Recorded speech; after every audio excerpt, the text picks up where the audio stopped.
بسم اللہ الرحمن الرحیم الصلاۃ والسلام علیک یا سیدی یا رسول اللہ وعلی آلک و اصحابک یا نور اللہ اللہم صلی علی محمد وعلی محمد۔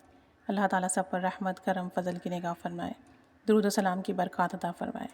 اپنی زندگی میں درود پاک کو ایسے شامل کریں کہ پھر کبھی اس کا ناغہ نہ ہو۔ روزانہ کی بیسس پر ورد کریں، تعداد میں اضافہ کریں اور کوشش کریں کہ محبت سے توجہ ادب کے ساتھ لازمی کچھ وقت نکالیں اور پڑھیں۔ ایک بہن کا میسج آیا تھا، وہ بتا رہی تھیں کہ وہ درود ابراہیمی کی ویڈیو سن رہی تھیں مسلم بلیف کی، بیڈ پر بیٹھی ہوئی تھیں، درود پاک درود ابراہیمی بھی پڑھ رہی تھیں اور ساتھ ساتھ ویڈیو بھی سن رہی تھیں۔ کہتی ہیں ویڈیو سنتے سنتے مجھے نیند آئی اور میری آنکھ لگ گئی۔ کہتی ہیں اب میں نے خواب دیکھا۔ کہتی ہیں اسے کیا نام دوں، اسے خواب کا نام دوں، اسے کیا کہوں؟ کہتی ہیں میں نے خواب میں گنبد خضرا دیکھا اور بہت واضح دیکھا اور نورانی گنبد خضرا دیکھا، نور نکلتے ہوئے دکھا، اور ساتھ میں نے نبی کریم صلی اللہ علیہ وآلہ وسلم کی زیارت کی۔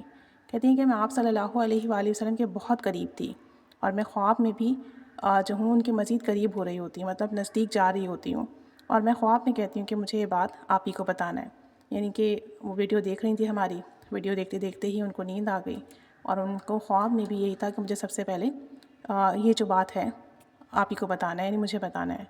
تو کہتی ہیں کہ میں آپ صلی اللہ علیہ وآلہ وسلم کے مزید قریب جا رہی تھی اور اتنا نزدیک سے میں نے دیکھا، گنبد خضرا دیکھا، بہت رو رہی تھیں۔ کہتی ہیں کہ میری آنکھ کھلی تو پھر میں آپ کو کیا بتاؤں کہ کیا ہی کیفیت تھی۔